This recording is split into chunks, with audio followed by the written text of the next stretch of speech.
Hello दोस्तों, कैसे हैं आप सब। उम्मीद करता हूँ आप सब खैरियत से होंगे। दोस्तों, आज हम चर्चा करने वाले हैं एक्टिव और पैसिव के वॉइस एक्टिव और पैसिव वॉइस के बारे में। दोस्तों, जैसा हम ऑलरेडी चर्चा कर चुके हैं, हमारे 2-3 वीडियो लेक्चर्स ऑलरेडी हमारे इसी चैनल पर ग्रामर विद समानी पर ऑलरेडी अपलोड है। दोस्तों, फिर भी हम आज एक्टिव और पैसिव वॉइस के बारे में एक और वीडियो बना रहे हैं, क्योंकि एक्टिव और पैसिव वॉइस जब डिटेल में आपको सीखना होगा दोस्तों, तो 1-2 लेक्चर में ये नहीं हो पाएगा।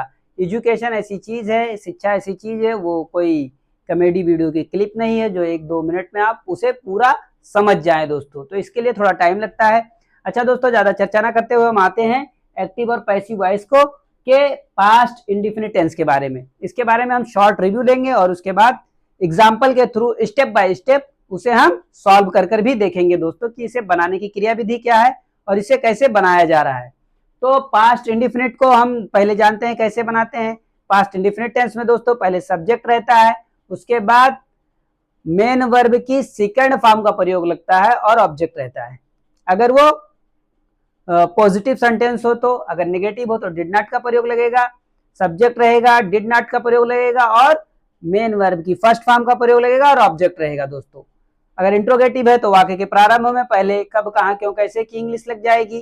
अगर इंट्रोगेटिव है, सिंपल इंट्रोगेटिव है, यानी कि WH टाइप इंट्रोगेटिव नहीं है, तो डिड को पहले, फिर सब्जेक्ट, फिर हेल्पिंग, फिर क्या कहते हैं वर्ब की फर्स्ट फॉर्म, फिर ऑब्जेक्ट लिखते हैं। लेकिन अगर वाक्य के मध्य में कब, कहां, क्यों, कैसे आ गया, यानी WH टाइप इंट्रोगेटिव है दोस्तों, तब WH टाइप इंट्रोगेटिव के जैसे कब, कहां, क्यों, कैसे की इंग्लिश सबसे पहले, फिर डिड, फिर सब्जेक्ट, फिर मेन वर्ब की फर्स्ट फॉर्म, फिर ऑब्जेक्ट, इस तरीके से लगाते हैं। लेकिन दोस्तों यहां हम एक्टिव और पैसिव वॉइस को प्रेजेंट पास्ट इंडेफिनिट टेंस के सिंपल सेंटेंस, जिसको हम एक और भाषा में सिंपल सेंटेंस भी कहते हैं, इसे पास्ट इंडेफिनिट टेंस को सिंपल पास्ट भी कहते हैं। आइए देखते हैं इसे बनाकर किस तरीके से इसे बनाया जाता है। और he helped me today,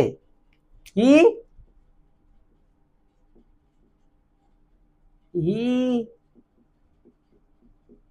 helped me today, he helped me today, उसने आज मेरी मदद की, उसने मेरी मदद की या उसने आज मेरी मदद किया।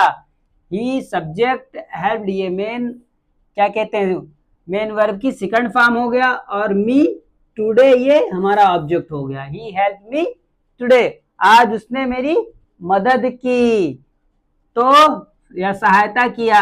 अब इसे जब ये पास्ट इंडेफिनिट के एक्टिव सेंटेंस है, क्या है ये, एक्टिव वॉइस है, एक्टिव वॉइस। इसे जब हम पैसिव बनाएंगे तो जो ऑब्जेक्ट था वो सब्जेक्ट हो जाएगा, जो सब्जेक्ट था वो ऑब्जेक्ट हो जाएगा। ये मेन वर्ब जो है, इसे हम जो क्या कहते हैं, ये पास्ट टेंस में है, सेकंड फॉर्म का है। अब इसे जब हम क्या कहते हैं कन्वर्ट करेंगे तो ये फिर थर्ड फॉर्म में ही हो जाएगा दोस्तों। देखते हैं इसे कैसे बनाते हैं। ही हेल्प मी टुडे, टुडे, अब ये मी है, यहाँ जब ये जो हमारा ऑब्जेक्ट में है यहाँ आएगा तो ये सब्जेक्ट बन जाएगा, तो आई। अच्छा हाँ दोस्तों, जब ये हमारा पास्ट इंडेफिनिट टेंस में रहता है तो यहाँ हेल्पिंग वर्ब नहीं लगा है कोई, सिर्फ सब्जेक्ट, मेन वर्ब की सेकंड फॉर्म और ऑब्जेक्ट लगा है। लेकिन जब इसे हम एक्टिव से पैसिव में बनाएंगे तो हेल्पिंग वर्ब वाज और वेयर का प्रयोग लगेगा। वाज और वेयर का प्रयोग, वाज किसके साथ लगेगा, वाज जैसे जो सिंगुलर सब्जेक्ट हैं, ही, शी, इट के साथ वाज का प्रयोग लगेगा। बाकी आई के साथ वाज का प्रयोग लगेगा, आई, ही, शी, इट के साथ वाज का प्रयोग लगेगा। लेकिन यू, वी, देयर के साथ, यू, वी, दे के साथ वेयर का प्रयोग लगेगा दोस्तों। तो I was helped, I was helped by him, I was helped by him today. मैं आई वॉज हेल्प्ड टुडे लिख दें यहां तो दोस्तों, चाहे तो आई वॉज हेल्प्ड टुडे, क्योंकि ये पूरा सब ऑब्जेक्ट है ना, तो मी का आई हो जाएगा। I was helped today by him, मैं उसके द्वारा मदद किया गया, यानी उसके द्वारा मेरी मदद की गई। ये हमारा हो जाएगा पैसिव वॉइस। क्या हो जाएगा? Passive voice.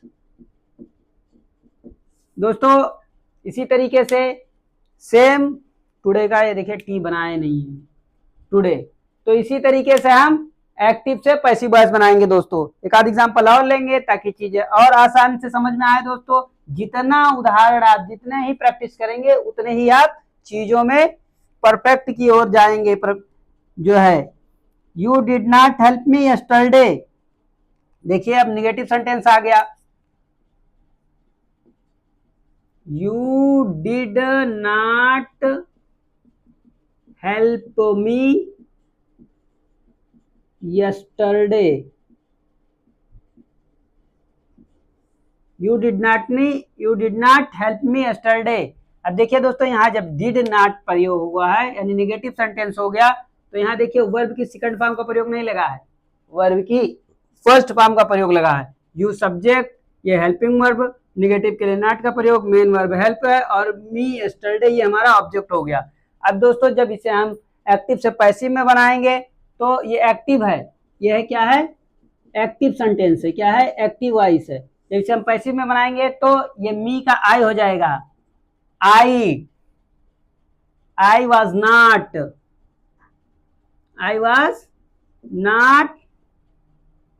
Helped by you, I was not helped yesterday,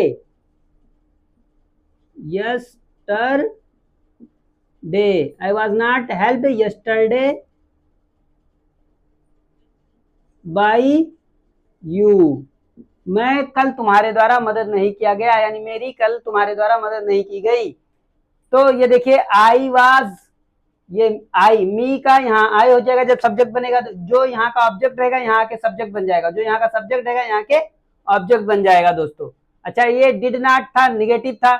जब ये पास्ट इंडिफिनिट टेंस रहेगा और जब उसको हम एक्टिव को पैसिव में बनाएंगे तो ये कंटिन्यूअस टेंस की तरफ हो जाता है, यानी एक टेंस आगे हो जाएगा, इसीलिए वाज नॉट का प्रयोग हो गया। तो आई सब्जेक्ट आई है, इसके लिए वाज नॉट का प्रयोग। अगर ये प्लूरल होता, यू वी दे होता तो वेयर हो जाता, लेकिन यहाँ सिंगुलर है सब्जेक्ट, आई मैं एक वचन है, इसके लिए वाज का प्रयोग लगा हुआ है। तो दोस्तों इसी तरीके से हम और भी एग्जाम्पल लेंगे ताकि चीजें और समझ में आए। इसको मैं मिटा दे रहा हूं दोस्तों और हम आगे की तरफ बढ़ते हैं। एक आध एग्जाम्पल और, जितने हम एग्जाम्पल लेकर सॉल्व करेंगे दोस्तों, आप घर पे जितना प्रैक्टिस करेंगे उतने आपके लिए ये फायदेमंद है दोस्तों।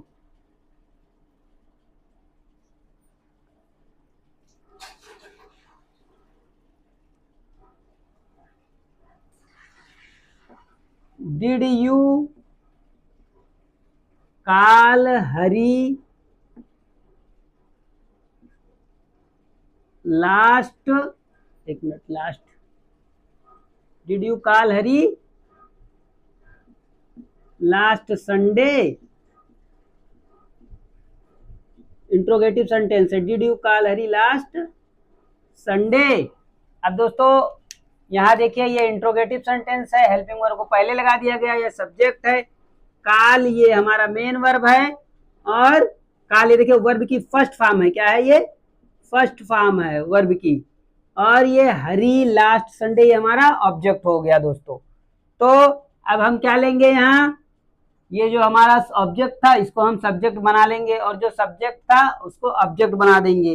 तो दोस्तों इसको कैसे बनाएंगे?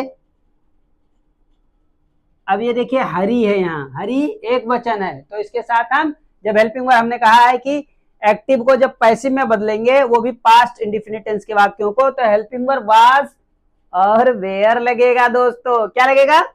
वाज और वेयर लगेगा। किसके अनुसार? ऑब्जेक्ट जो है यहाँ सब्जेक्ट जब बनने जाएगा, यानी ये सब ऑब्जेक्ट है यहाँ, ये सब्जेक्ट हो जाएगा, तो यहाँ कौन है? हरी। तो हरी एक व्यक्ति है ना, सिंगुलर नाउन है ना, तो इसके साथ वाज लगेगा या वेयर लगेगा दोस्तों? हरी एक वचन है, एक आदमी है, तो इसके साथ हम क्या लगाएंगे? वाज या वेयर? वाज।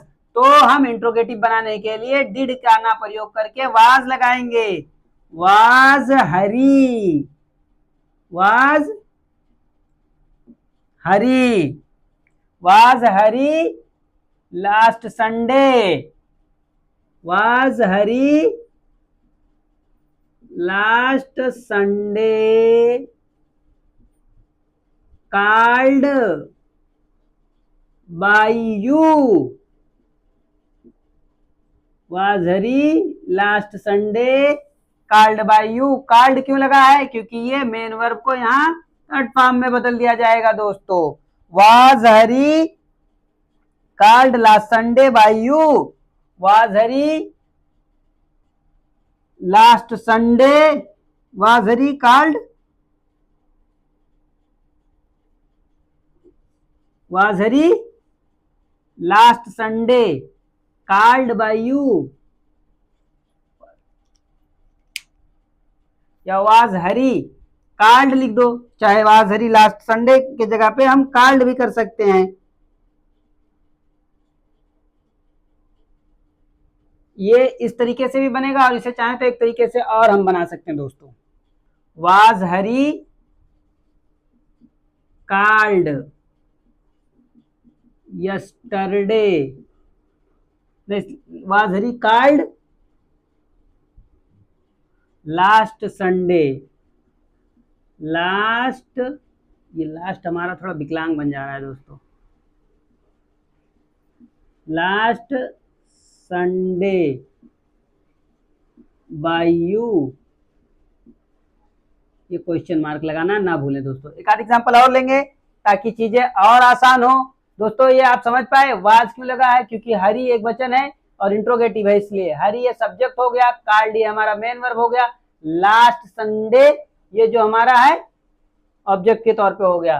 तो इसी तरीके से हम एक आध एग्जांपल और लेंगे ताकि चीजें और इजी वे में समझ में आए।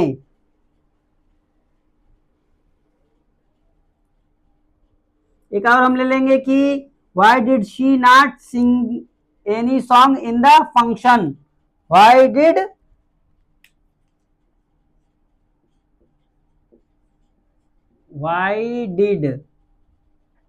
अच्छा उसको ना लेके एक एग्जांपल और हम ले लेंगे ताकि वेयर का भी प्रयोग आ जाए। हु टाट यू उर्दू, हु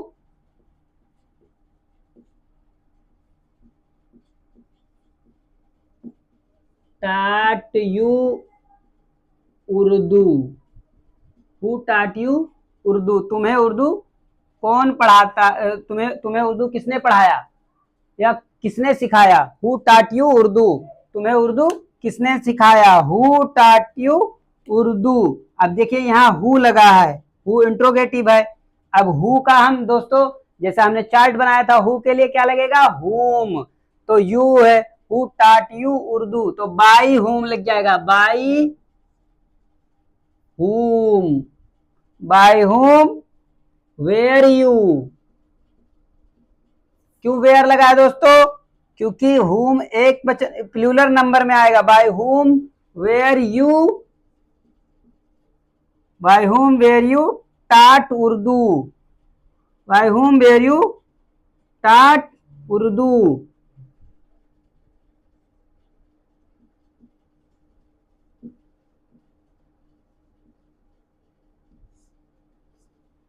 दोस्तों समझ पाए क्यों बाई हुम?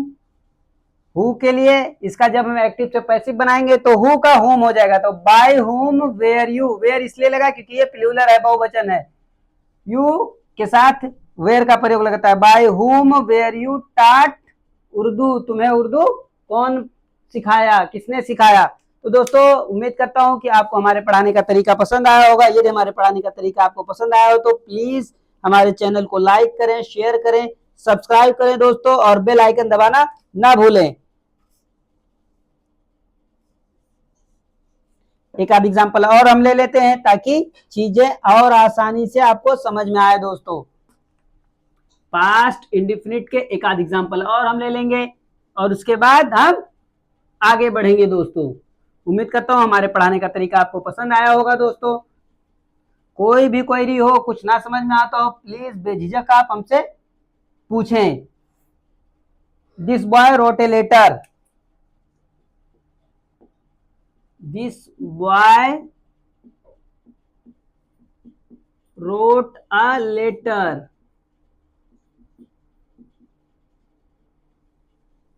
This boy wrote a letter. इस लड़के ने खत लिखा।